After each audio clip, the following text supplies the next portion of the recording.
Awesome. All right. Well, thank you so much for joining us today.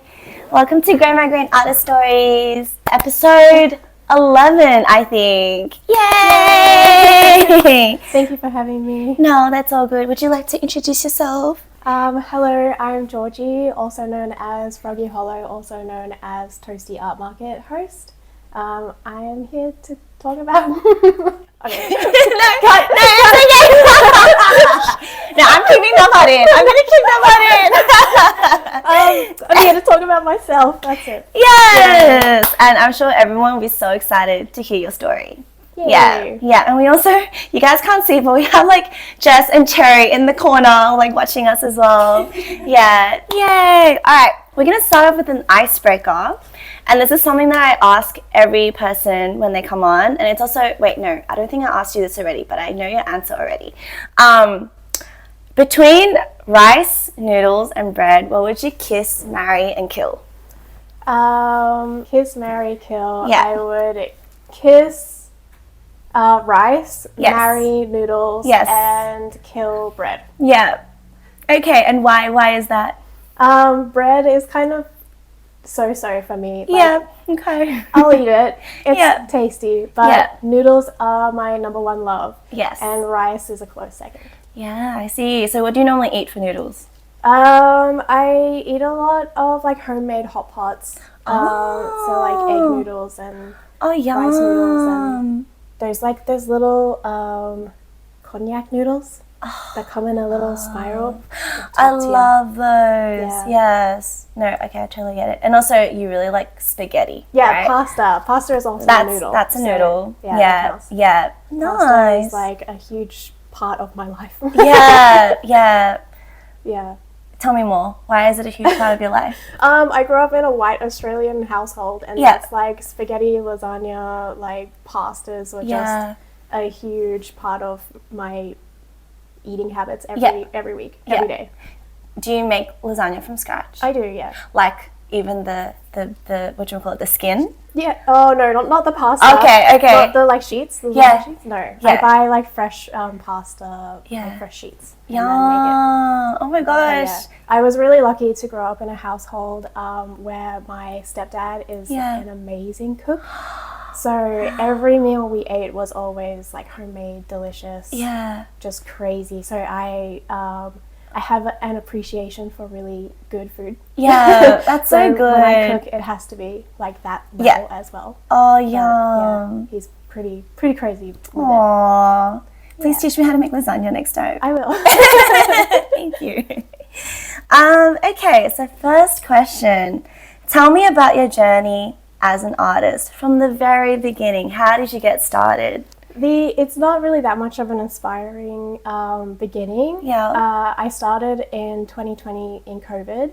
So I had just graduated from uni in 2019 in December. Yeah. And then by March 2020, COVID was had taken over the world. Yeah. I was living in my great-grandmother's house. Wow. It was my first time living with my partner. Yeah. And was it just you and your partner living? Was your great-grandmother? No, she had gone to a nursing home. So we were staying in her house to make sure everything, nothing burned down. Yeah. Okay. So we were living there and we both didn't have jobs. Okay. Fresh out of uni, no jobs, and no means of income at all. So I couldn't get Centrelink or anything. So I was penniless. That's not fair. Because I wasn't an independent adult according to the government because I wasn't 22 yet. Okay. But yeah, I was living, we were trying our best to live on our own, but it was living on chips basically. Okay. So I had a thought. I was everybody's doing online stuff on Etsy. So I started drawing those really simple, I actually don't want to admit this to the greater internet, but I started drawing really simple line art because that was all I knew how to do. I couldn't draw. I wasn't very good at it. On Illustrator, just with my mouse pad and with your mouse? With my touchpad. Oh, with your Cherry. With your finger. I see why you guys are friends now. Yeah. So I started doing like simple line art of like people's pets and portraits and things like that. And I would get like $15 and nice. And then I was like, yes, cha-ching. I can feed myself tonight. And so I used like all of that to kind of start Froggy Hollow, and it kind of like conceptualized. So the reason I'm called Froggy Hollow as well is because Brisbane is called Frog's Hollow. And my goal was to make Brisbane cuter, and so like I thought I can do that on a small scale by making like cute art and putting that out into the world. So that's why I'm Froggy Hollow, because it's based on Brisbane. That's beautiful. And then I thought like a frog. A frog is the main character, so that's where I got my character Jenny. And so I started doodling the frog on Illustrator with my touchpad. And it was really ugly back then. But somehow one of my drawings like blew up on like a website called Redbubble. And it was of the frog in like with his like long spindly arms. With like I could not draw an anatomy, so the legs aren't even bent, they're just like straight. Sitting in like an IKEA chair. Oh my god, that's so cute. I called it Cozy Jemmy. And it just blew up online, and then all of a sudden that image was everywhere, and people were like stealing it and like, reposting it. And I was like, I'm onto something here. I was like, maybe I should keep going with this. So I kept like honing in on it and changing it and developing the story. So there's a lot of lore in my head about the Froggy Hollow or Frog's Hollow. So it just kind of developed, snowballed into that. And then I started doing markets, just really small local ones in Ipswich, where I'm from. And then I started doing Genki Market, and that was kind of like a breakout area. And back then I was doing resin as well, so pottery hadn't even entered the game. Wow. I had first done a pottery class in 2019. It was a gift, like my 21st birthday gift from all my friends to do a pottery workshop. And then COVID happened and they all shut, like all of the pottery studios closed, so I couldn't get any, like I bought clay and I couldn't get any of my stuff fired or so it just like turned to ash. And I didn't get anything done, so I kind of put that on the back burner because I was like, it's a bit fickle, like don't know where COVID's going. So I got into resin because that was like a hobby that I just started at home. So I was just like collecting little flowers from the neighborhood and putting it in molds. And then making like little fridge magnets and like random stuff. Oh, cute. It was a pretty random time in my life. I think I was just trying absolutely everything. I did lino, I did embroidery. I was just doing everything to see what stuck. I'm like one of those people that like starts a million hobbies and then like gets bored. But yeah, that was like a very experimental time in my life, like from 2020 to 2022. And then I got a job. So I got a job in my field, which was architecture. And I worked in architecture for a year. And then I decided I really didn't like it because my goal with architecture was for like that's kind of same story. Like I wanted to make Brisbane a better place and like a more pretty place. Like I'd been to Japan. I knew what it was like out in the world. And then you come back to Brisbane and it's like, kind of grotty. So my goal, like ever since I was a kid, was to just make my surroundings better. And I was finding that in architecture I wasn't really doing that. I was working in aged care buildings, designing hallways, bathrooms. Still important. Important. Like I had a very, very small team. So I was pretty much like boosted up to the level of like do everything yourself. So I mean I had a lot of help from my coworkers. But I was a new grad in a new job, and then it was like, here, design this this pool and this building and this thing, and I was like, okay. But I still didn't really feel like I was making an impact in the scale that I wanted to. So I quit. And I kind of quit without really having like a solid plan. by that point, I had really started getting back into pottery. Oh, nice. And I really wanted to keep pursuing that. And it got to a point where every thought was about pottery. And I would wake up and I would just think, like, I just want to make little sculptures and not go to work. So I did quit and started doing Froggy Hollow full time. Wow. And that was in 2022. Wow. So it's been about like 3 years. Yeah, for you now. 3 years of doing it full time. Wow. Which is pretty crazy. That is. That's really inspiring. So that was my journey. Yeah. Started off, to summarize, off just like experimenting absolutely everything. Yeah. And then switching to doing my job with the degree. And then realizing that my true passion was small business. So, yeah. Okay. Wow. So because I know you said you tried so many things during those 2 years. What about pottery made you go like, that's the thing that I want to pursue? I felt like I really liked working with my hands. Yeah. And I had an idea of what I wanted to make. Like I really wanted to do sculptural items. I really wanted to have things that you can have and hold forever. And with the little like resin jewelries and things, it was kind of not really meeting that expectation. Okay. Same with embroidery. Like I did hand embroidery and I also had an embroidery machine. Wow.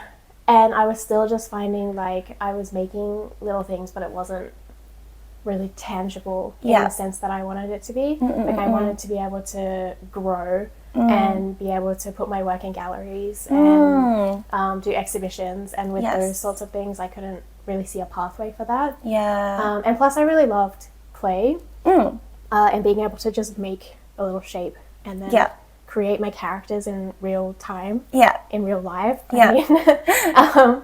It was really great for me, I think, to be able to get my characters out, because like I said before, my only like real drawing was with the Illustrator and the mouse pad, and I was really not good at drawing. So it's really difficult though, drawing on a mouse pad in Illustrator. So good on you, like props to you. Click, yeah, and then like adjusting the lines. But yeah, I really had all of these characters in my head and like this whole story, and I just wanted to be able to get it out. But because I didn't feel confident in my drawing ability, I felt like every time I drew something, I was like, ugh. I don't want to show that to the world. So I could make them in 3D. Wow, and that's amazing. I just got better and better at it as I went. And I feel like now, like only now, after like 5 years of all of that, I feel like I'm better at it. And I'm starting to feel a little bit more confident in my drawing abilities. I can do a little sketch, a little doodle. But like I'm no artiste. So I think sculptural items like in the 3D modeling is really where I'm at. Well, I'm so glad you found your calling, because that's what it sounds like. Like for you to wake up every morning and like constantly be thinking about it. Oh yes. So you definitely found your calling. About those little frogs. Oh, so cute. So going back to Froggy Hollow, so what do you mean by Brisbane's called Frog's Hollow? So if you look on the Brisbane map, it will say Frog's Hollow on there. So I'm pretty sure there's multiple different stories about where it originated. But some people say that like Frog's Hollow was kind of like the like marshy, mushy, slum kind of area. And it wasn't a very like nice place. But now it's like Brisbane City. Interesting. I never knew that. I kind of felt like that's my origin story as well. Like I've always wanted to take my surroundings and make them better. And so hearing that like Frog's Hollow was kind of this gross place that became better made me feel like that's my goal. I wanted to be able to change my surroundings and bring like sweetness and cuteness to the world around me. So I felt like I could just pinch that maybe. Nice. But just make it cuter. No, that's beautiful. Thank you for sharing that. Okay, so you talked about the law and your characters, right? Like, tell me more. What is the law? Okay, so my characters live in Frog's Hollow or Froggy Hollow. And like, there's actually a novel of story that I've written out 100 times. And I had never written a comic because I never felt confident in my drawing ability. Like I would try and map it out every time, and then I would scrap it because I would feel like I'm not ready, or maybe I should hire somebody to draw it for me, or like maybe I'll just keep practicing and get better at it. So I think that's the road I'm heading down now. But basically, in summary, so I have my main character, which is Jemmy. And she has an ensemble of characters who are her friends, which is Amy the bear, Minji the bunny. There's a bunch of other characters that are also like scattered about, and then I have the antagonist, which is Meeble the snail. So, and they're all like true to size.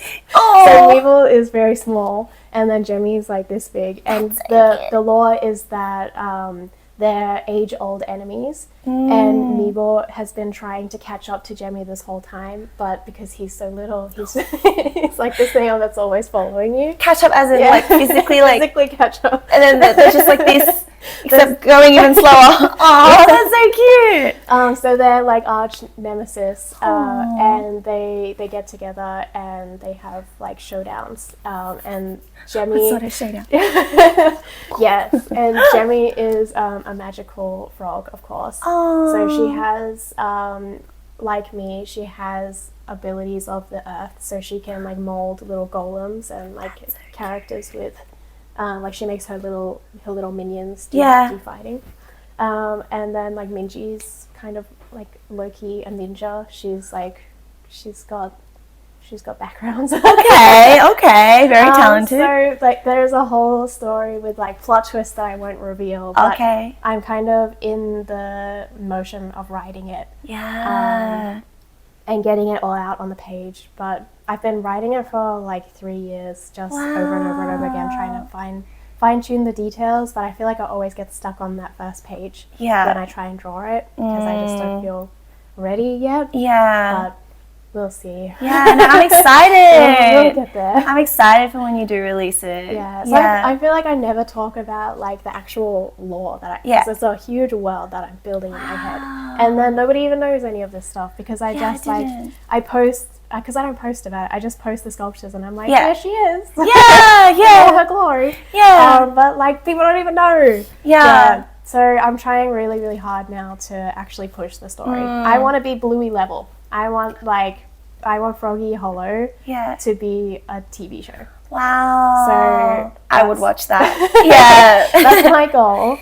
So it would be like every comic is like a little different adventure, introducing the characters, and then so kind of the world building that I've got is that like 1,000 years ago, something happened to the world, and the life and death were disrupted.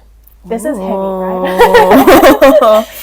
Kids, better learn about it early on. Death disappeared, and now when you die, your soul just wanders around. So it's Jemmy and the team's like job to kind of like help the souls like move on. But then they also like run into enemies, and they have to like fight them, and so I've got a lot going on. Wow.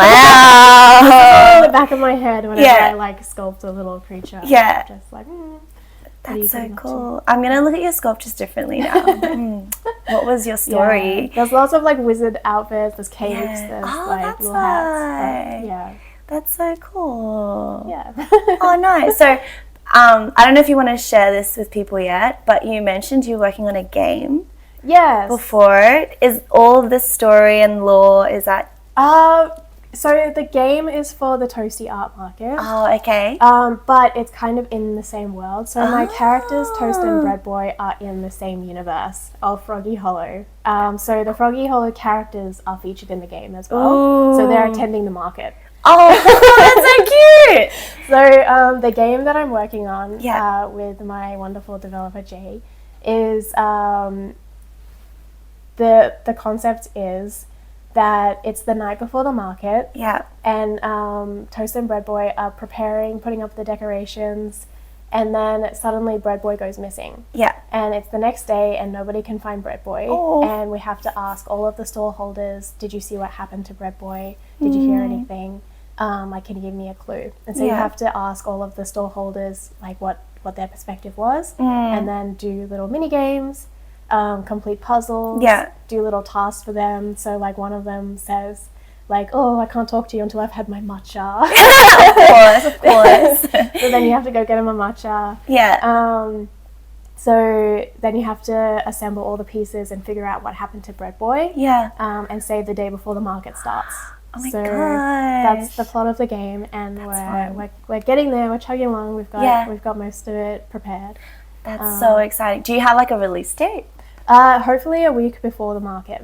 That's so soon. Yeah, it's 5 weeks away. Oh my gosh. That's such a cool idea. And what a great way to promote your event as well. Thank you. Yeah, will this be released on like phone app or computer? Website, like mobile game. Yeah. Okay, so you can play both on the website and mobile. Is that correct? I think so. Yes. Yeah. That's so exciting. I'll have to sort that out. Yeah. Confirm that. Yeah. Oh, okay. Nice. So going back, like before you talked about how you worked for a year before like you quit and you started doing Froggy Hollow full time. What was that transition for you like? Which transition? Like between your full-time job and then doing Froggy Hollow full time. Yeah, what was that like for you? Doing a full-time job was really, really not for me. I think I am not very good at sticking to that kind of lifestyle of wake up, go to work, come home, eat dinner, go to sleep, wake up, go to work, etc., etc. Yeah. I think that really, really did not work for me. And I struggled a lot to be able to do it. I took a lot of sick days and mental health days just because I struggled with it so immensely. Yeah. And I think I'm definitely a night person. I always have been a night owl. Like I can go until 11 p.m. and I'm not productive. And then as soon as it's like nighttime, I will just smash everything out and get everything done. That's true. You were up until 2 a.m. last night. What were you doing at 2 a.m. last night? Working on Toasty all day. Oh, thank you for your hard work. But so waking up at like 6 a.m. and then like getting ready, going to work. And I was sleepy by 11 and I wanted to go home. Yeah. And, like I really enjoyed the work. I really did enjoy architecture. It was my passion for such a long time. Yeah. And I was determined to be an architect. Yeah. But then I just realized like my impact on the world wasn't going to be that much. Yeah. So like as much as I wanted. Like when I was younger, I would walk around the streets with like a little notepad and a camera, and I would take photos, and then I would go home and redesign the streets because I was like, this place is ugly. How old were you back then? Like in high school. Wow, what was I doing in high school? Yeah. So I would try and like do these little mock-ups of like, this is how I would design the streets, or like this is how I would design this this like building. And I did get a chance to do that with Makeroom. It was my moment to shine, to be like, I got this building and I can paint it and I can fix it up and I can do whatever I want with it and make it pretty. Because when we first got there, it was in a sorry state because the building was flooded in 2022, the 2022 floods, and it was flooded up to the ceiling. So they kind of just like, they were going to demolish the building. Yeah. And then they said we could have it for 6 months, and then at 6 months they're going to demolish it. Okay. So they said, do whatever you want. And both myself, that's okay. Everyone does that. Yeah, it's fine. Both myself and Elle, my business partner, we both did architecture together. Nice. And we were like, oh, this is the time to like really just get all that energy out. And so we painted the building and we did it up and we built all the furniture, and it was really, really fun to just like have that autonomy to be able to just like make the streetscape better. Elle even like ripped out all of the garden and like replanted it all. So that was it was really fun to do that. Yeah. So sorry, what was Makeroom? Makeroom was a 6-month pop-up that I ran with my friend Elle. So we ran it as like a community art space. So we did exhibitions, we did markets, we had local artists and interstate artists stock in the store. Yeah. And we had a little tea bar where we served people tea. Wow. And we had Saturday like community events where people would come and just bring their art and like sit and draw and like do whatever. We had like free art supplies that people could just like come and use. Yeah. And yeah, it was just a space for artists by That's artists. Beautiful. And I think it was just something that Brisbane really needed. There wasn't anything like that. Yeah. And I'm always looking for those sorts of like third spaces. And, yeah.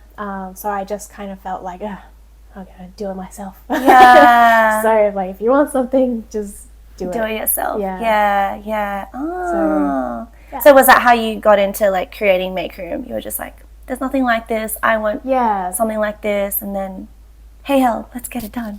Yeah, pretty much. Like I had the idea that I really wanted a shop, like a physical store, to be able to just stock my own things, do what I want, host the events that I want. Because having to find a third party to be able to do anything was very, very frustrating. Not being able to find the perfect space or the right time, or the communication was hard. It was just a kind of a nightmare to always try and organize things through somebody else. So I just wanted to have the ability to be able to do it myself. And just say like, oh, this Saturday I'm going to put on this event. If anybody wants to come, you can come. So I would just kind of say like each month I would be like pick a theme, and then I'd say, I'm putting on an exhibition. If you want to join, like send me your art. And then like a lot of people had their art sell.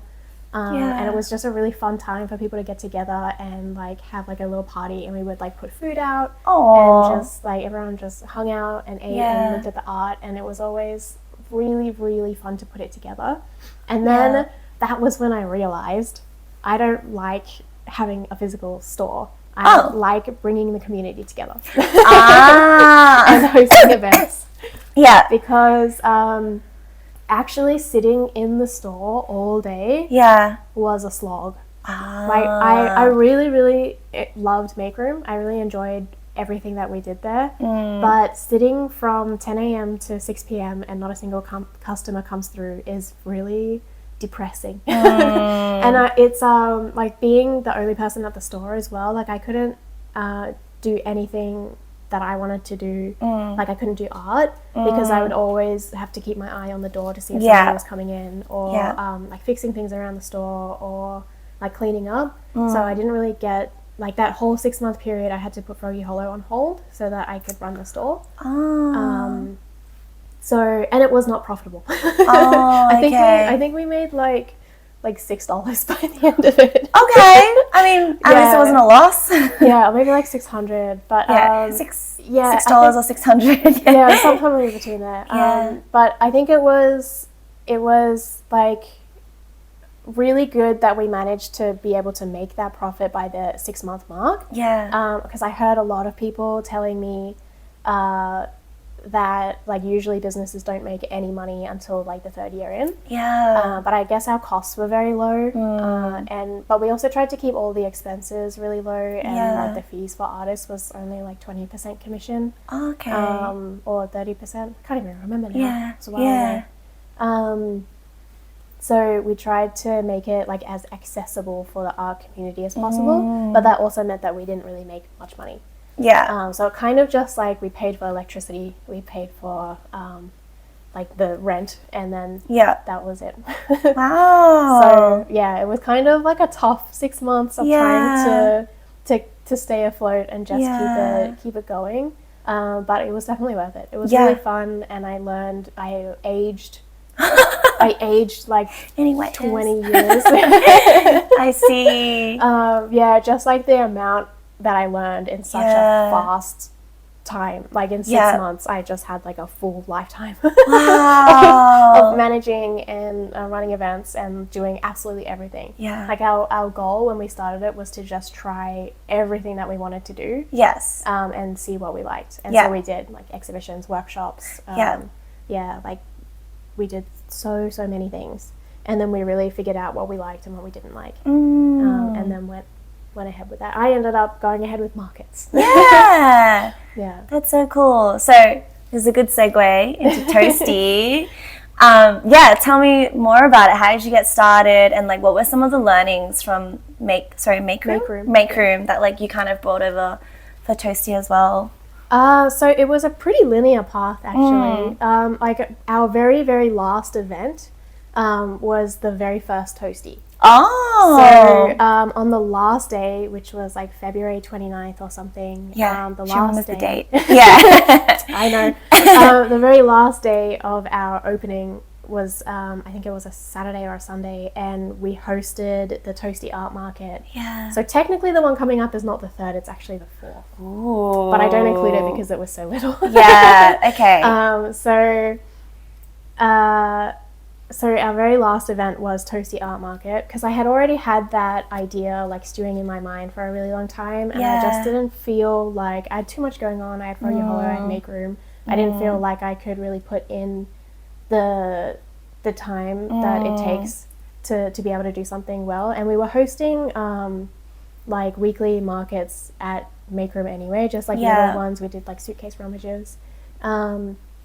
And I really just learned a lot from that experience of like how to handle like the space, how to set it up, how to get artists involved, like posts, and how to advertise, and how to get people excited and get people actually in the door. Yeah. So that was really hard. Yeah. But our very last event was Toasty number 1. And you ran it together with Elle, is that correct? Yeah. I like organized it, and Elle helped with like manning the store, because when people came in for the market, they also came in to like shop a lot at Makeroom. So it was like, it just worked out really well that all the artists that were stocking with us got a lot of sales, and all the artists that came for the market got a lot of sales. Yeah. It was just a fun time to hang out. But I think I had already known like towards the end of Makeroom that that's what I wanted to do after hosting a few of the markets there. But I just did not know how to get a venue. That was the hardest part, was trying to contact a venue, because there's no venues in Brisbane. It was really, really hard to find a venue that I felt was cute and cozy, and also natural light, because of my experience being at markets. I knew absolutely everything that I disliked about them, and I wanted to make sure Toasty had none of that. Yeah. So like the hosts that didn't care, or who were only there for a cash grab, who didn't actually care about artists, being in a really sucky location, being out in the weather when it's 40 degrees or when it's pouring rain and it's flooding, that was awful. Not having food vendors, so not being able to eat anything. Being in a really wacky location was also not ideal. There's just so many things that I knew in my heart that I did not want Toasty to be. So my goal was to make a market that was for the artists. As much as it's for the customers, I wanted it to be for the artists. Because I'm also the artist. No, I love that. So like I had to make sure the place that I found was perfect. Like natural light, so that artists don't get dizzy like I do. Don't get hungry like I do. Make sure that it was like a pleasant place to be. So I was really lucky that I found, firstly I found EC Venue. And so I had a really great friend, Gemma. So she runs 1987 projects. She really helped me a lot when I first started out. She's like a mentor. She just she gave me a lot of advice. She runs a lot of like K-pop events. And she was also discovered me through Genki Market years and years and years ago, and invited me to exhibitions that she would host. So I would just make little stuff and like go and like put it up in her exhibition, and that was really great.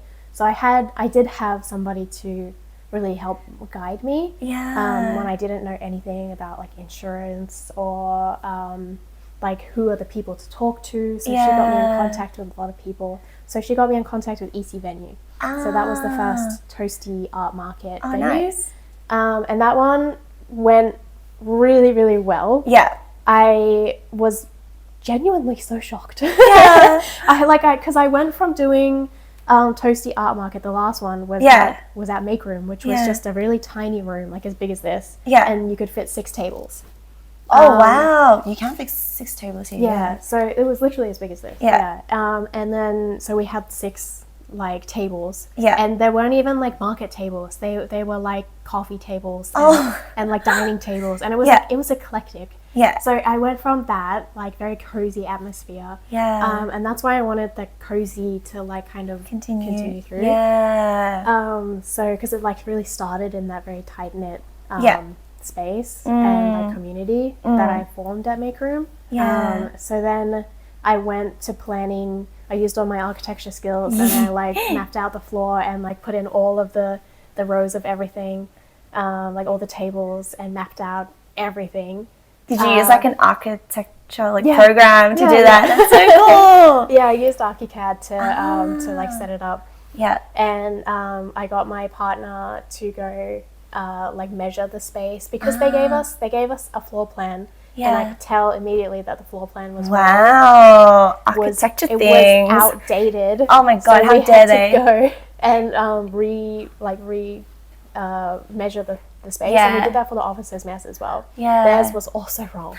Oh yeah. But with EC venue, that one was a blessing and a curse. Oh, why? Because there's no accessibility. It's up some stairs. Yeah. And so it was very, very stressful for me, feeling like I went from being so much about community. Yeah. And, like, I wanted everything to be accessible. And that's, like, a part of the architecture in me, like, the architecture brain. But, like, hosting an event in a space that was only accessible by stairs made me feel sick. So I can imagine. Yeah. So going forward, like, I had to make sure that the space was accessible and on ground level. But that made it even harder because there's no venues in Brisbane that really are like that. Well, they are, but they all cost like $100,000. Oh my gosh. To rent. Yeah. So I was really lucky when I found the Officer's Mess because they were new. So beautiful. They were really beautiful. And they'd never done an event like that. So I was really like, ooh, let me show you the world. Yeah. Wow. So that was really fun to do. Yeah. But yeah, so I had like so many mishaps with the Officer's Mess as well though. Yeah. Like, it was a crazy success. I really didn't expect that. Yeah. Even the Toasty at the EC venue. Yeah. I think we had about like 600 people come through. Like, it was a one-day event. Like 600 people came through. And all of the artists were telling me that it was like one of their most profitable days at a market. And I was feeling so proud about that. And then at the Officer's Mess, we had 4,000 people. Wow. 4,000, which is just insane. Because was this the January one? February, yeah. Oh, February, yeah. Okay. So I was only expecting 2,000 people to come because only 2,000 people pre-registered tickets. Yeah. And then another 2,000 showed up on the day. Wow, which is just like, I can't even imagine like how many people. Can you picture like 100 people in a room? 4,000. Oh, it was really crazy. But yeah, I had so many complaints, and so many people giving me constructive criticism. Sorry, not complaints. Constructive criticism. That's nice of with them. like a bit of an edge to it. Yeah. That I didn't get a big enough space. Were these like customers or not like table like artists who were tabling? All of the artists said that they had the best time ever. Yes, and I was really proud about that. Yeah. But all of the customers, I felt terrible because they were all saying like, "Oh, it's too crowded and there's too many people here." And I was like, "Well, you didn't pre-register tickets." Yeah, so it's your fault. You made the crowd. Yeah. So like, I really just had no idea that it was going to be like that. Yeah. I really was swept off my feet. Okay. And I was running around like a headless chicken because I was so like, oh my god. Yeah. So many people here. But it was incredible. Like, everybody had a great time. We did. Yeah, but I had a lot of people telling me like, get a bigger venue. Like why didn't you get a bigger venue? And I was like, honey, I only had I started in like one little room. This was my bigger venue. Yeah. So I was like, for me, that was a huge step to spend so much money on a venue. And it was huge. It was huge to me. Yeah, it was. It's not huge to 4,000 people though. So I get it. Yeah. But yeah, so I had a lot of people telling me to get a bigger venue. And the day that Toasty ended, I was calling venues and I was emailing and I was trying to the day it ended. She was working hard. Yeah, the day it ended, I was like calling people and I was like, can I get a bigger venue? Yeah. And the only other bigger venue is the ICC. International Convention Centre. Okay. And that one's you guys have one too. We have one in Sydney. Yeah. They quoted me $67,000. So yeah, so I was like, I don't think I'm quite at that stage yet to really just hand over $67,000. That's a lot. Yeah. So yeah, that's why it's at the office's mess again. If anybody complains, she tried her best. Give me $67,000 and then we'll talk. Yeah, pre-register, guys. Yeah, pre-register tickets. So I'm not having any walk-ins this time at the next one. Yeah, okay. 2,000 people washed their little feet in and took my socks off. Yeah. So it was, it was a crazy success, but also I have never felt more anxious or more sick in my life. Yeah. The whole week after Toasty, I thought I was going to throw up. Every time my phone pinged, I was like, somebody's going to cancel me. Somebody's going to post a video and say, Georgie's the worst. Oh my God, no. And I was so terrified that something was going to happen. But all I got was praise. Everybody was just saying lovely things about Toasty. And it was really, really motivating to me to be like, yep, okay. Toasty 3, here we go. Make it better, make it more streamlined, make it a more pleasant experience for customers. Yes. So yeah, this time I've got the timed entry tickets. It's all gonna be smooth. Yeah. What else do you feel like you're gonna do differently for this one because of what you learned from your previous one? So at the last one, I fit a lot of stalls in and they were facing horizontally. So if you were there, it was in rows like this. And now I'm turning them 90 degrees. Oh. So that, and I should have known this anyway, but the light from the windows all along the back come in that way. So that meant that the people who were at the stall facing the wall away from the window, their table was a bit glary. So it's if you're looking at a window and trying to see what's on the table, it was a bit glary. Yeah, so I'm sunnies. Yeah. So I'm switching it now so that everybody will have a nice light, ambient light coming from the side. Yeah. I have more food vendors because all of the food vendors sold out and then packed it up and went home. And I was like, where are you going? Let me buy you more ingredients, guys. And they were like, we sold out. So I was like, oh my gosh, even though the office's mess is a restaurant, cafe, they had pizza, but they were run off their feet as well and they sold out. Oh, well, you brought them business, which is so good. Yeah, so, they've got coffee, they've got, a bakery and pizza and, a bunch of other, beautiful, delicious food. Yeah. So it was really good. I went there after. Yeah. Ate pizza. Nice. It was good. But yeah, and then they gifted me a bunch of bread afterwards. Oh, that's so sweet. It was really lovely. Yeah. Just a really nice relationship with them. Yeah. Nice. Yeah, no, Jess and I were saying Toasty is the best market we've ever experienced as artist tabling. It's when I genuinely felt like I can table by myself because we were so well looked after by all of the volunteers. People someone lined up for me for an onigiri and I'm like, thank you so much for feeding me. Here, take my money. I think you did that part really, really well. When you said you wanted to create something for the artists, I really felt that. Yeah, and the venue was so beautiful as well. We could just take breaks and go out and sit by the water and eat or whatever. It was wow, I loved it. I loved it so much. So thank you for creating that sort of environment and event for us. That's good. Yeah. I'm really, really glad. I'm very passionate and really proud of how far I've come. Like, especially when I think about that tiny room and we had 6 stalls, and now we're here. Yeah. And it's huge, and we've got a mobile game, and we've got like food vendors and a beautiful location. But yeah, for the next ones, I am looking at bigger venue, so I am looking at the ICC. Ooh. Even though they quoted like $67,000. Oh my god. But they have a bunch of different venues like within that area. Okay. So one of the future events that I have planned, or that I want to plan, is like a clown core themed event. Oh. So I'm really into clown core. I don't know if you can like tell. Oh no! I really like the ruffles and like the big that's things. What clown core. Yeah. That's what it is. Okay, yeah. So what the theme that I'm going for is Circus in the Sky. I like to kind of make a bit of a mishmash of a theme so that it's like open to interpretation. Yeah. So like I've got the circus aspect, so you can go really hard on like clowns and like fun silly little things, and then in the sky, so it's a bit more like ethereal, like angels and so yeah, I'm planning all of the 2026 events. Wow. I have them like written down. Oh my gosh. So yeah. I'm so excited.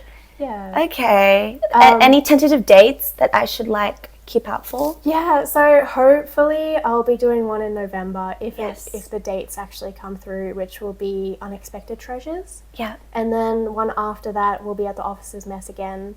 That will be Spirits of the Forest. Oh. And then the one after that will be at the ICC, and that one will be the Circus in the Sky. Yeah. So that's November, and then March, and then September or August. Okay, nice. Yeah. Freeing up those dates. I'm not going anywhere. No holidays for me during those times. I'm gonna make a post about it. I've already like made the post, but I just haven't posted it yet because I don't know about the dates. Yeah. So. Exciting! Yay. Oh, that's awesome. And it'll only get bigger and better. Yeah. The ICC one, they have like a marquee, which would be perfect for the Circus in the Sky. Yeah. Because it's like literally the tent. Yeah. Yeah. Wow. But it's like a nice tent. Yeah. And it's bigger than the Officers' Mess. Yeah. Nice. Yeah. So do you have any like ultimate goals for Toasty? Like where do you see yourself taking it?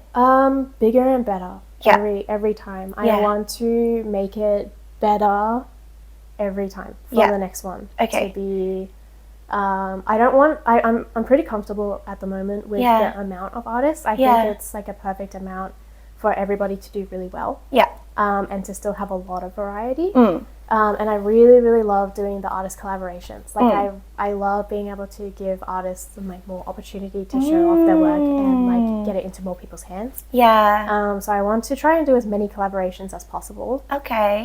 So with like big brands. Yeah. So I would love to, like, I know a lot of other markets do like the Mossery and like Muji, like all of those sorts of brands, but I would really be keen to do that. Yeah, nice. In some capacity. Pop Mart. Oh, yes. Collaborate with Pop Mart. Yeah, if everybody made their little character as like a little Toasty Art Market figurine, that would be so cute. That would be so cute.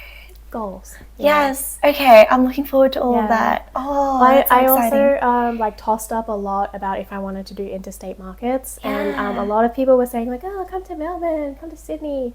Oh, like bring Toasty to yeah. But I feel like Melbourne and Sydney are pretty oversaturated with the amount of markets that they have. So I think continuing on with my morals, which is like bringing community together in like smaller spaces, I would probably go to Perth. Or Adelaide, or Tasmania.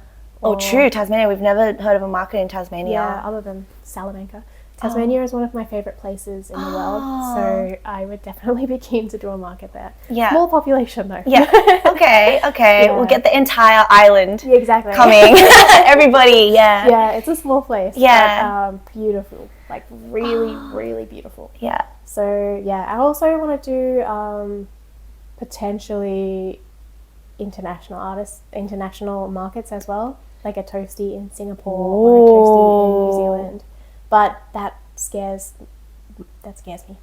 scares me a lot. What about it scares you? Like having to get like a work visa. Oh and, yeah, like, that's all the true. Insurance and all the things with like different currency. Yeah. And like dealing with a different government. I feel like the Australian government and the Brisbane City Council is pretty lax. Yeah. They're pretty chill. Yeah. They're pretty like whatever.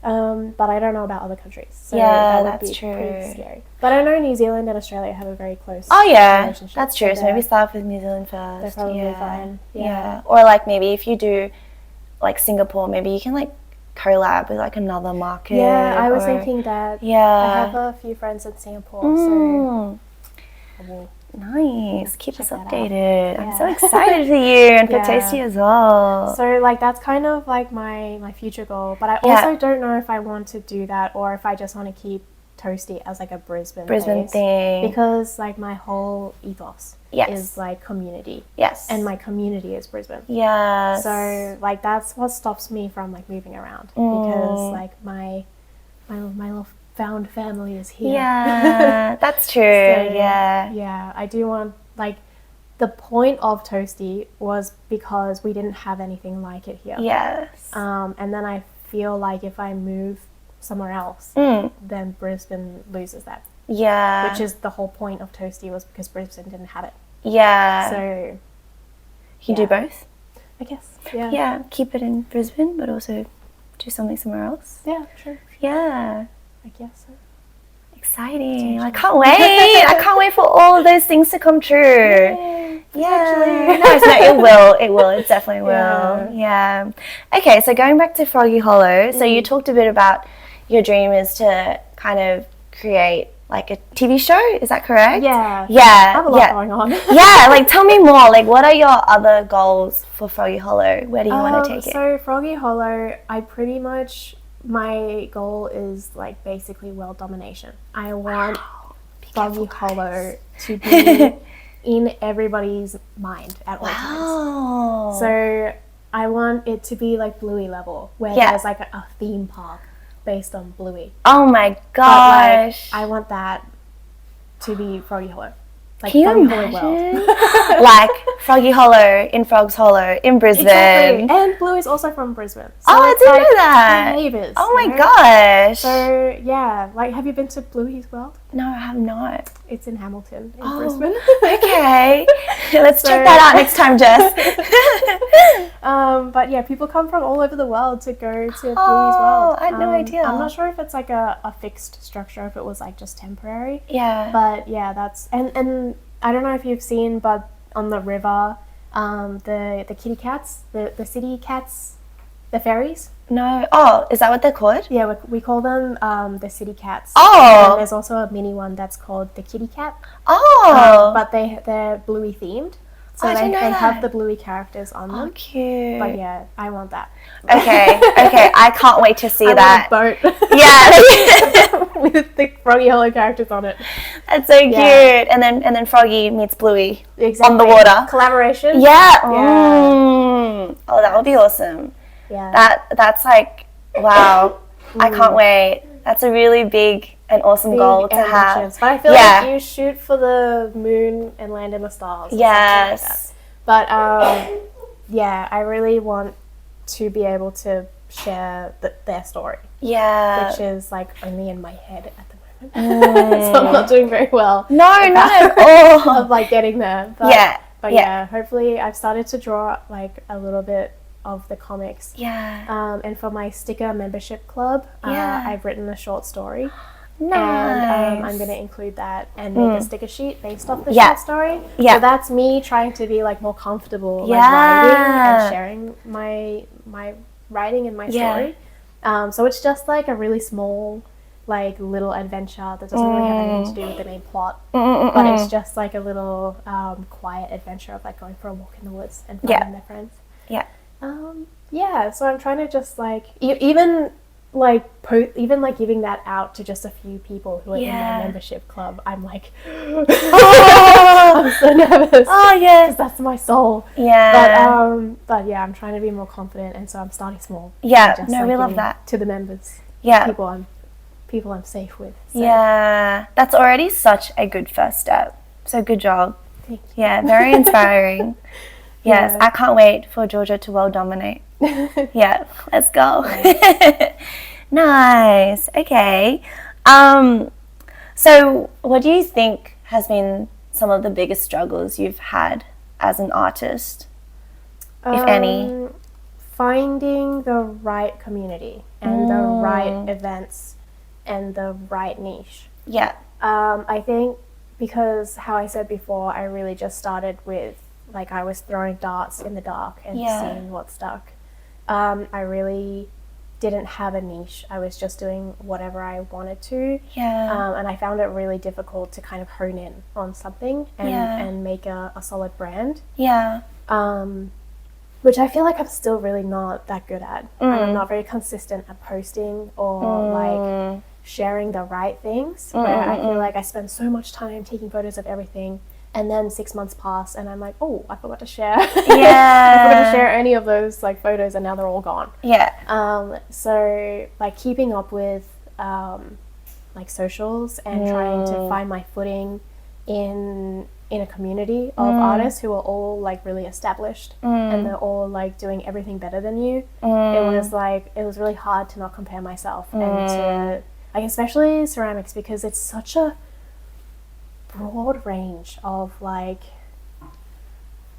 incredible talent. Yeah. All across the world for thousands and thousands of them. Yes. So I felt really intimidated by like how many incredible, talented people are already before me. Yeah. So it was really hard not to compare myself to all of those people. But I tried really hard to not take it as they're better than me, but rather to take it as inspiration. Like, I can be that good. Yeah. Or rather, like, than feeling upset that, like, I'm not there yet. I will try and figure out, like, I really like the texture that they have, and how did they do that? And how do I do that? Yeah. So it was like a big journey of self-discovery. Yeah. But I think I finally am getting a bit better at it. There's never an end to learning in ceramics. There's always something. There's a lot of like chemistry involved, and I'm really bad at chemistry. So there's the whole like glaze side, making your own glaze. There's like a million different like things that you can do in ceramics, like mold making, pouring slip, doing hand building, doing wheel throwing. So I'm trying to do a bit of everything. And I would say I'm like jack of all trades, master of none. Okay. I don't think I'm really, like, I only just got a kiln. And I'm still trying to figure out what a kiln does. Okay. And how to take care of this like 200-degree oven. So it's all a learning curve. And I'm just trying my best to take it one day at a time and just like keep going and keep pushing myself and learning. But it's a never ending learning. There's always something. It's always like, oh, why did my glaze bubble, or why did that crack? Did I not dry it properly? Or like, is there a way that I can set it up better so that it dries more evenly? There's always something. So I think looking at other people's work and like being so amazed by like what they can do with the same material is just insane. Because I feel like I have always been really constrained to my environment. I used to live in a really, really tiny apartment that was a 1-bedroom, and it was like 2 meters wide. What? Like 2.5 Harry Potter? meters. It was really small. That's an exaggeration, but it was really small. And so I just had a desk in the lounge room. So it was like the couch, the coffee table, and the desk, and there wasn't a lot of moving space around there. But that was it. That's all I had. So everything I made is really small because it just fit on a desk. Like, I didn't have shelves or anything anywhere to like put anything. So it was like I had my works in progress, and then I had my stuff that's drying, and then I had the stuff I needed to glaze, and then it was like constantly a battle of trying to fit things. So it was a struggle. But now I have a bit of a bigger space, and I have a bit more freedom and a bit more room to stretch out and try new things. Yeah. So, yeah. Nice. So hopefully my pieces will get a bit bigger. Yeah, well, I mean, it feels like they are already, right? Yeah. Yes. Nice. So at least I can make more things. Yeah. So, yeah. I really want to do more sculptural artwork. Yeah. That's awesome. So you talked about people that you looked up to and that you could learn from. Who are your biggest artist inspirations right now? My biggest artist inspirations are Juhua. Oh, yeah. I think she's from Melbourne. Yeah. Her artwork is really inspiring. That was like I've always wanted to own her pieces. Oh, and then nice. when I went to Melbourne, I bought a bunch of them. And then my partner went and bought a bunch of them. Oh, like her clay pieces? Yeah, clay artwork. I think the way that she can conceptualize ideas and just bring them to life in just like tiny little pieces of clay. Yeah. That's just like 2 circles. Yeah. But they have such personality. That's really, really what I love about her work. Yeah. And then there's also the Forest Murray, who's from Perth, and her artwork is really, really beautiful. Yeah. I really love the colors and her photography. Oh. But yeah, she was a big inspiration to me when I first started because she had such like a very well-rounded like branding. Oh, okay. Like everything she did was of the same line, of the same niche, and it was like you could see something out in the wild and you would know that is her work. Wow, very recognizable. And that's what I wanted my work to be. So I had to really like focus on like how do I make my stuff look the same. Yes. And when I first started, all of my stuff looked really not so good. Oh. So I mean, you'll start from somewhere, right? Yeah. So I look back like even a year or 2 years ago, and I'm like, ooh. Hey, it needs growth. Yeah. It needs growth. I was like, oh my god, I can't believe I put that out now. But yeah, I think now my artwork is definitely more recognizable. Like people see me and they're like, Froggy. Yeah.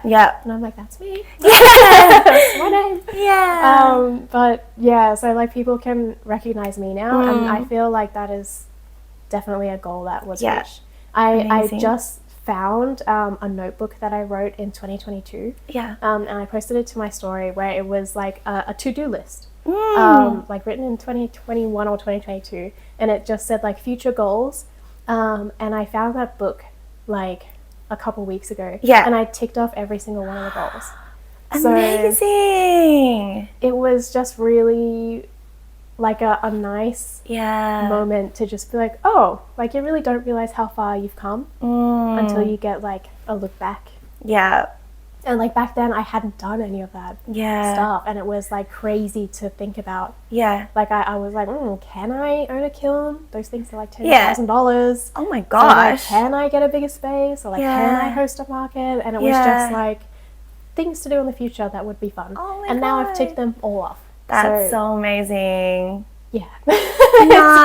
It was really, I was like, whoa. Like, who was that person? Yeah, it's like you didn't even remember writing this list kind of thing. Yeah. Yeah. So I feel like I've definitely come a long way. Oh, in 100%. my business journey. From like starting during COVID, doing little line arts for $15. Illustrator with your finger. To now like actually being able to draw and make things and bring things to life and to just have a go. Yeah. I think that is really the main thing about anything that I do is that I just think, can I do it? Maybe not, but I'll give it a go. Yeah. So as long as you can just try, then you might be surprised. Yeah, no, I love that. Yeah. Well, I have one last question. Yes. To anyone wanting to like jump to art full time, what advice or tips would you give them? Jeez, that's like a really loaded question because I feel like it is up to every unique individual and it will be different every time. So I can give like stats and numbers and what exactly I did, but it would be completely different for somebody else. I think possibly the main thing is to just keep going. Yeah. Because there were so many times where I felt like, oh, maybe I can't do this and maybe it's too much and I should quit and I should just go back to architecture. Yeah. But I just kept going and I kept pushing through, and then it everything landed where it was supposed to land. Nice. So I think that's probably the main thing. Yeah. Just keep going. Okay. Yeah. And when you first started art as your full-time thing, were you ever worried about money? Because I think that's one of the biggest blockers for people, right? Like, yeah. All the time I was really worried. Like, my art became less about what I wanted to do and more material. Yeah. Like, what can I do to make money? So it became a lot less freeing because I had to keep thinking about, can I sell this? How much can I sell this for? Where am I going to sell this? How am I going to sell this? Who's going to buy it? I have to make something that people will buy. Yeah. So I fell into the trap of doing fan art because I knew people would buy it. Yeah. So I really had to dig myself out of that and say, like, fan art is not something I want to do. It's not something that I want to be known for. And I really had to find a way to make my own voice and get my own art out there and for people to want my own art. Yeah. So I think, like, because to me, Froggy Hollow is my whole world. Yeah. But to somebody else, they don't give two hoots about it. So I have to make them care. Yes. So that was the really hard part. Like, because I quit my job just before I had really, like, given proper thought to doing it full time. Yeah. I kind of just, like, threw my hat into the wind. And I was like, yeah, I can do that. But I was, like, renting in the city, so I had to pay rent. I had to feed myself. Yeah. So there were a few times where I, like, nearly couldn't pay rent, or I had to get my partner to pay a week of rent. And there were times where I just felt like I should just get a job, even just, like, check out girl. Like, I could just get a part-time job, but I really didn't want to take my focus away from my art. Yeah. I just wanted to hone in. Yeah. And try my absolute best. Yeah. And put all my effort into making it work. Yeah. And it did. So. Nice. So really, really relevant with your, like, keep going kind of tip. Yeah. Nice. Well, thank you so much for sharing your story and your journey and all your tips and everything. It was such a pleasure listening to your story. And I'm sure everyone else would love to hear it as well. So, yay. Thank you so much for coming on to Go My Green Artist Stories. Thank you for having me. No, it was such a pleasure. Yay. All right, we're done.